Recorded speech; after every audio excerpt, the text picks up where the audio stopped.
Students welcome to the home classes. Students electrostatics में हम लोगों ने जो कुछ टॉपिक्स पहले वीडियोस में भी किए, ठीक है।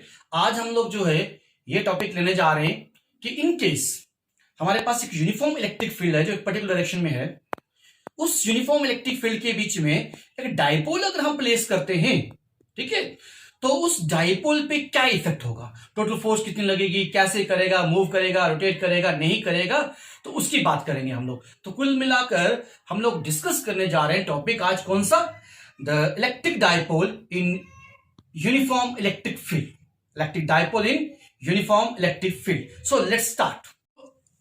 केस कौन सा ले रहे हैं हम लोग, कौन सा, dipole in external uniform electric field, simply dipole in uniform electric field. तो इसके लिए लेट अस सपोज कि हमारे पास जो है ये एक यूनिफॉर्म इलेक्ट्रिक फील्ड अज्यूम करी हमने, क्लियर, यूनिफॉर्म इलेक्ट्रिक फील्ड जो है वो अज्यूम की है। अब हम मान लेते हैं इस यूनिफॉर्म इलेक्ट्रिक फील्ड में हमारे पास क्या है, एक ये डाइपोल है, क्लियर जी। ये डाइपोल हमारे पास है कौन सा, ए और बी, क्लियर। और ये डाइपोल जो है एक पर्टिकुलर एंगल जो है वो बना रहा है, और वो एंगल मान लेते हैं कितनी डिग्री का बन रहा है, थीटा डिग्री का बन रहा है, क्लियर। तो उस केस में जो फोर्सेस लगेंगी इस पे, पहले उन पे बात कर लेते हैं। और उससे भी पहले बात करते हैं कि यहाँ पे जो चार्जेस है, मान लेते हैं यहाँ का चार्ज है पॉजिटिव क्यू और यहाँ का चार्ज है हमारा कौन सा, नेगेटिव क्यू। डाइपोल लेंथ जो है वो मान लेते हैं कितनी है, 2a की है, क्लियर जी। अब इस पॉजिटिव चार्ज पर जो फोर्स लगेगी, क्योंकि फील्ड पॉजिटिव आउटवर्ड आ रही है तो ये चार्ज भी पॉजिटिव है, तो जिसकी वजह से क्या होगा, इस पे जो फोर्स रहेगी क्यू चार्ज पे, उसका डायरेक्शन इस तरफ होगा, इसके लिए लिखेंगे हम लोग एफ पॉजिटिव। अब चूंकि ये चार्ज नेगेटिव है और फील्ड जो आ रही है वो पॉजिटिव से ओरिजिनेट होकर आ रही है, पॉजिटिव है, तो ये डायरेक्शन जो है इसका फोर्स का इस तरफ होगा, ये फोर्स रहेगी हमारी क्या, एफ नेगेटिव फोर्स रहेगी, क्लियर। फिलहाल यहां तक की बात करते हैं, एक एफ पॉजिटिव फोर्स आई और एक एफ नेगेटिव फोर्स आई, तो नेट फोर्स कितनी हुई वो देखते हैं। तो पहली बात आ गई force on charge positive Q, positive Q पे फोर्स कितनी लग रही है, F equal to Q into E, clear जी। क्योंकि आपको याद होगा हमने बात करी थी ई इक्वल टू कितना होता है हमारा एफ अपॉन क्यू, तो यहां से एफ कितना हुआ, Q into E, that is the force on the charge positive Q. Similarly the force on charge negative Q कितना हुआ, that is equal to F negative कितना हुआ, negative of Q into E हुई, clear. So net force करने के लिए इन दोनों को क्या करना है, आप लोगों को ऐड करना है, तो ऐड कर लेते हैं हम लोग। तो नेट फोर्स हुई कितनी, F is equal to F positive plus F negative, F positive कितना था, Q E, plus F negative कितना है, negative of Q E, clear. और दोनों का सम करके कितना हुआ, 0 हुआ। तो इसका मीनिंग ये हुआ कि that uniform electric field exerts no force on an electric dipole. तो नेट इलेक्ट्रिक फोर्स जो रहेगी इसके ऊपर, जो फोर्स नेट है इसकी इस केस में, वो कितनी है, 0 है, क्लियर। अब चूंकि ये पेयर है, यहां से फोर्स इधर लग रही है, ये फोर्स इधर लग रही है, इक्विवेलेंट कौन सी फोर्सेस हैं, अपोजिट हैं, बट इनका लाइन ऑफ एक्शन जो है दोनों फोर्सेस का, इसका इधर है, लाइन ऑफ एक्शन सेम नहीं है। इसका मतलब ये फोर्सेस जो है, नेट फोर्स तो 0 है, बट ये फोर्स जो है ये क्या करेंगे, एक टार्क प्रोड्यूस करेंगे, क्लियर। तो अब उस टार्क के लिए हम लोग क्या करते हैं, रिलेशन फाइंड करते हैं। वी नो दैट टार्क जो है that is equal to the product of force and the perpendicular distance, clear. तो torque is equal to force F into the perpendicular distance, clear. अब परपेंडिकुलर डिस्टेंस यहां पे कौन सा हुआ, तो मान लेते हैं इसको प्रोड्यूस कर लेते हैं हम लोग, ठीक है। ये किया, ऊपर से इसको ज्वाइन कर लेते हैं हम लोग, तो ये हुआ हमारा क्या, सी। ये AC जो है हमारा, ये हमारा परपेंडिकुलर डिस्टेंस है, क्लियर। तो कितना हो गया, AC। अब हम क्या करेंगे, इस AC को क्या करेंगे, फाइंड करेंगे, क्लियर। तो अब परपेंडिकुलर डिस्टेंस जो ऊपर AC की बात करी, उसको फाइंड करने के लिए जो फिगर में हमारा ट्राइंगल है, हमारा ट्राइंगल ABC, इसमें हम देख लो, आप लेंगे क्या चीज, साइन ऑफ थीटा ले लो। साइन थीटा किस इक्वल रहता है, opposite side divide by hypotenuse, तो उस हिसाब से sine theta is equal to opposite side divide by hypotenuse. तो we have to find AC, so AC is equal to कितना आएगा, AB sine theta, and this AB is the dipole length, और वो हमने कितनी सपोज किया, 2a, so AC is equal to कितना आएगा, 2 इंटू a आ जाएगा। So F is equal to torque is equal to F into AC, तो torque is equal to F, force कितनी है, कोई भी फोर्स ले सकते हैं आप लोग, ठीक है।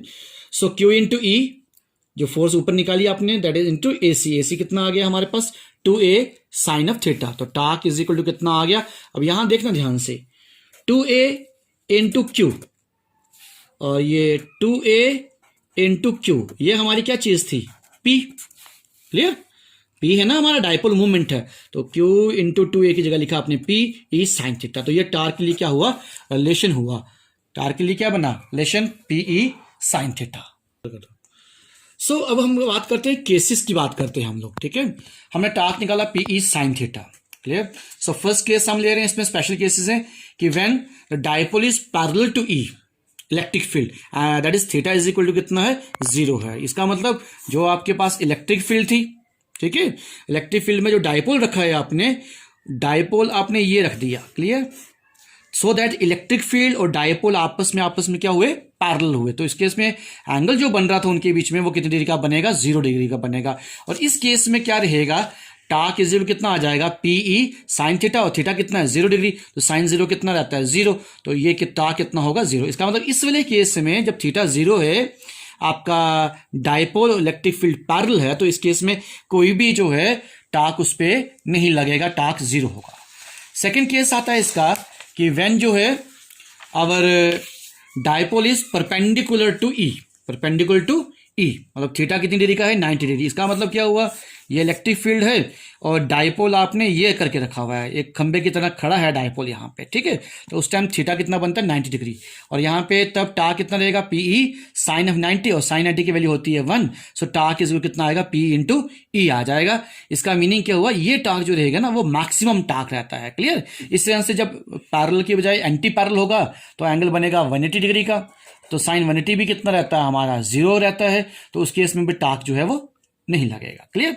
ये होगी स्केलर फॉर्म की बात है। अब हम लोग क्या कर रहे हैं, इसको डिस्कस करेंगे किस फॉर्म में, वेक्टर फॉर्म में, क्लियर। सो इन वेक्टर फॉर्म टार्क जो है, क्योंकि टार्क बेसिकली वेक्टर क्वांटिटी है, सो वेक्टर फॉर्म में जो है वो कितना रहता है, टार्क इज इक्वल टू कैसे लिखेंगे, P क्रॉस E, कैसे लिखेंगे, P क्रॉस E, क्योंकि आप ऊपर देखेंगे हमारे पास रिलेशन था PE साइन थीटा, तो साइन थीटा को छोड़कर हम वेक्टर फॉर्म में ले रहे हैं, तो उसका कौन सा ले रहे हैं, क्रॉस प्रोडक्ट जो है वो लेके आ रहे हैं हम लोग, torque is equal to P cross E। इस क्रॉस प्रोडक्ट को रिमूव करोगे तो वापस वही चीज आएगी स्केलर फॉर्म में, PE sine theta.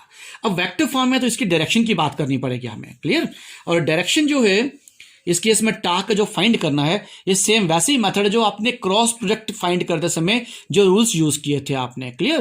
Right hand screw rule use किया था, right hand thumb rule use किया था, जिसके अकॉर्डिंगली क्या था कि अगर आपके पास दो वेक्टर्स हैं, वेक्टर A और वेक्टर कौन सा है, B, तो जब आप A क्रॉस B निकाल रहे हैं, तो अगर ये A वेक्टर और B वेक्टर दोनों जो है एक शीट पे आप रिप्रेजेंट कर सकते हैं, तो जो इसका रिजल्टेंट वेक्टर रहेगा वो इनके क्या रहता है, परपेंडिकुलर रहेगा या अपवर्ड।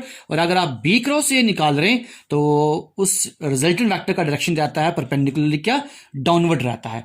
इस केस को देखते हुए हमारे पास यहाँ पे जो डायरेक्शन आएगा वो कितना आएगा, ये मान लेते हैं हमारी डायपोल मूवमेंट का डायरेक्शन है, ये इलेक्ट्रिक फील्ड का डायरेक्शन है, और P क्रॉस E निकाल रहे हो, तो यहाँ पे P क्रॉस E निकालते समय क्या रहेगा कि यहाँ पे टार्क का जो डायरेक्शन होगा वो परपेंडिकुलरली डाउनवर्ड रहेगा, ओके। इस टॉपिक में जो हमने डिस्कस किया, इसमें हमने देखा, हमने बात करी कि जब कभी भी यूनिफॉर्म इलेक्ट्रिक फील्ड है आपके पास, उसके बीच में आप डायपोल प्लेस करते हैं, तो पहली बात जो हमने फाइंड करी कि नेट फोर्स जो रहेगी डायपोल के ऊपर वो 0 रहेगी, क्लियर। एक फोर्स इस डायरेक्शन में लग रही थी और उतनी ही इक्वल फोर्स इस डायरेक्शन में लग रही थी, सो नेट कितना हुआ, 0।